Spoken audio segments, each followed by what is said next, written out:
Hello, friends. My name is Charmaine, and here at To a Child, we talk about spirituality and mental health. And today, I wanted to talk about a couple of things I've read recently that just kind of they went together and tickled my mind a little. It was something to think about. The first thing that I read was out of my trauma journal, and it goes like this.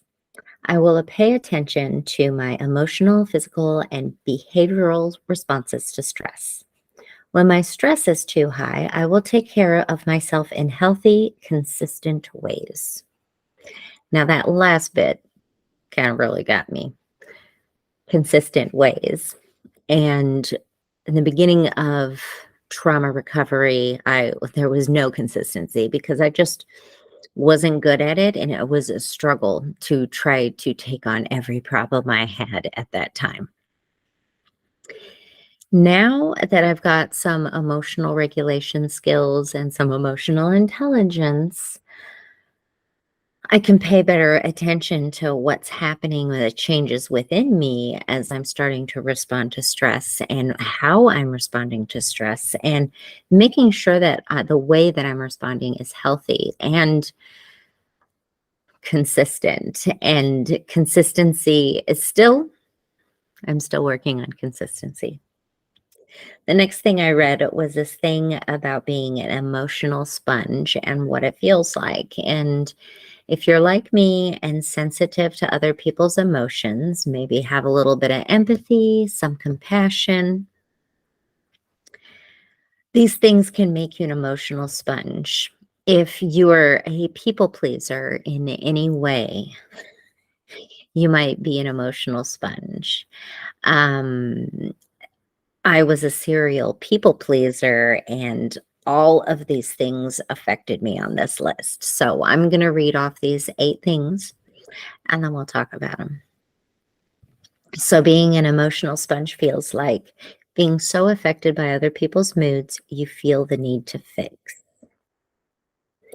Being exhausted by all of the impressions. Feeling somehow responsible for other people's feelings.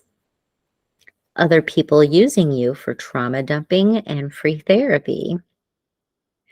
Not knowing which feelings are yours and which ones just rubbed off onto you. Stealing people's sadness because you are a sympathetic crier. Feeling inconsolable when consuming negative news or seeing injustice.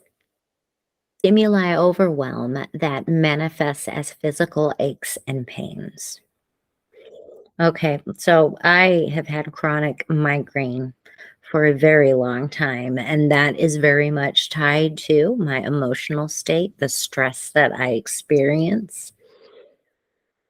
And all of those things, I kind of put myself through the ringer for years because I did not understand how everything correlated. I did not understand body, mind, spirit connection.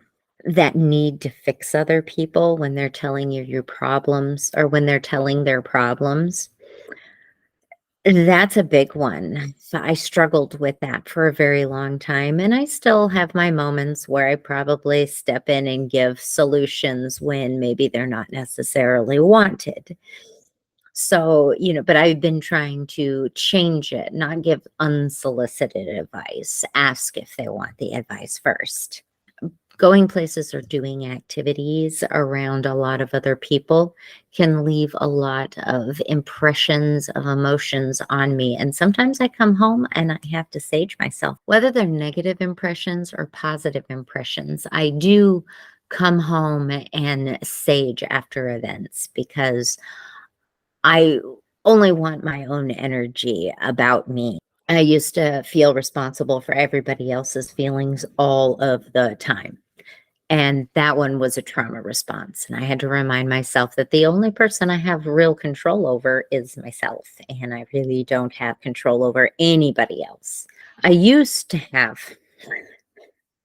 a lot of issues with trauma dumping and people using me for free therapy. And, I am glad to say that a lot of those people have moved out on the outer circle of the, friendship wheel.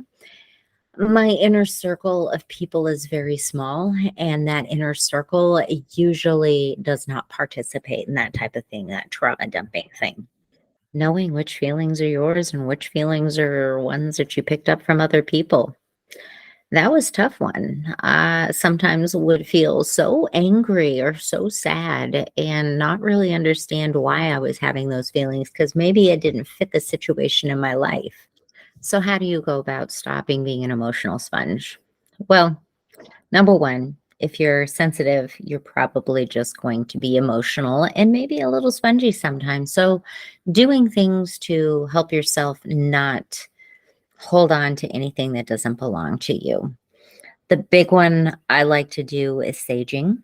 I do that consistently, whether I'm around people or not. And I think that consistency of keeping the air about me clean and neutral, I like that. For me, what it comes down to when we're talking about being an emotional sponge is really having boundaries with myself and what I'm allowing myself to pick up. I pay way more attention to what is going on. I realize now that certain body responses usually correspond with a certain emotion. And so I can nail down, ooh, my stomach is feeling a weird way. I must be anxious. So why would I be feeling anxiety right now? So that was being an emotional sponge. Now back over to the statement again. I will pay attention to my emotional, physical, and behavioral responses to stress. All of those emotional sponge feels like are responses. Those are behavioral responses, some of them, to stress. So when that stress is too high, we got to have healthy and consistent ways to take care of ourselves. For me, the biggest thing I've needed was stronger boundaries with myself and making sure that I don't fall into the pitfalls of holding on to too much emotion that doesn't belong to me. I keep my inner circle small because the people I allow in my inner circle aren't trauma dumpers. And when you are overwhelmed with stress, when you get to the point that you're overwhelmed with stress, it will manifest in physical aches and pains.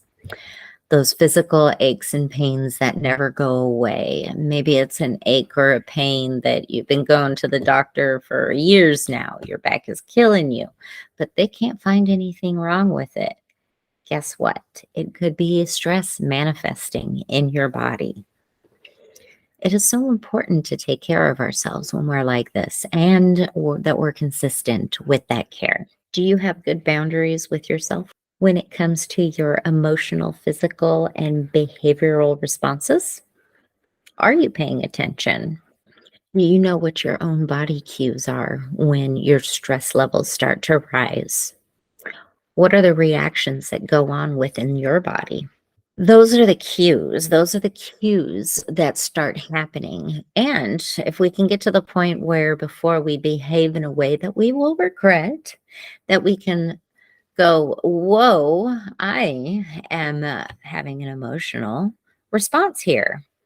I am feeling whatever way you're feeling. And then turn to, let's turn on the logic now. Why is it happening? Let's discover what's going on. Let's look at what's going on with me curiously and non judgmentally so that I can figure out what is going on and decide what to do before I behave in that old manner that maybe does not serve me anymore. Now, let's switch gears. If you're not into the chicken update, you can go ahead and turn it off now. But for the chicken update, I'm not going to go out there and wrangle one in because I was going to get banana. I was going to put banana in here, but banana's really big.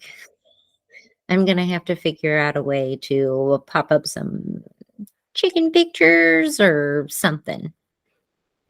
Anyway, now that they're mostly laying or they're all of laying age, egg laying age, there's no real surprises coming, except when one of them goes broody. So let me give you the rundown. The Buff Orpingtons are now 28 weeks old. The Polish hens are 27 weeks old, and the Easter eggers are 24 weeks old. I chose the Easter egger breed because I had read that they're not as likely to become broody. And guess what I have? A broody Easter egger. Sprinkles has decided to go all broody. And boy, oh boy, she is something else. She is fluffy and she makes these weird noises. She sounds like she's a dinosaur raptorish creature that's about to take your finger off when you get near. Anyway, Sprinkles has been taken from the group and put in a crate outside with some food and water in the shade so that she can have some outside time. And tonight at sundown, I will bring Sprinkles inside the house to an indoor crate where Sprinkles will be safe from predators overnight. Today was chicken chore day, so there was a lot done, and I made a nesting box and I did all of the moving of Sprinkles so that Sprinkles would get out of the nesting box and the other chickens could lay their eggs. We'll see what happens. Fingers crossed that within the next couple days, maybe tomorrow morning, preferably, Sprinkles isn't all broody and fluffy. And if she is, I guess it's another day of dog crate and see if we can't get her out of this wanting to be a mama. There ain't no boys out there. That is my chicken update for now. Now for the important information. If you're struggling, if you are contemplating suicide, or you're just having a crisis that you just don't know what to do and you don't feel like you have anybody to talk to, please call the National Crisis Line. It's not just for suicide.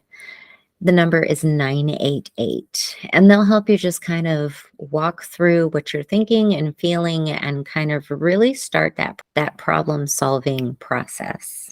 If you're struggling, please, 988. One last show update. Now that there are 50, believe it or not, Witch's Cauldron, I was thinking of how I wanted to work the channel. So I figure the two Witch Isle episodes, such as today's episode, should be really for mental health tips, for mental health issues, for kind of the mental health part of it. And I'm going to switch gears on the Witch's Cauldron. And instead, I think what I want to do is every day pull a card from the tarot deck and talk about what that card means and what it means for the day. Pulling a tarot card every day is something that I do to try to kind of kick my day off into which direction I'm going to go. And I figure, why not put that on the Witch's Cauldron? Hello, it's the Witch's Cauldron. And then the episodes we can do like the bigger topics. And a lot of the tips that I give for healing will be in the episodes. As always, take what resonates and leave the rest. And enjoy this spooky season. And until next time, light and love, friends.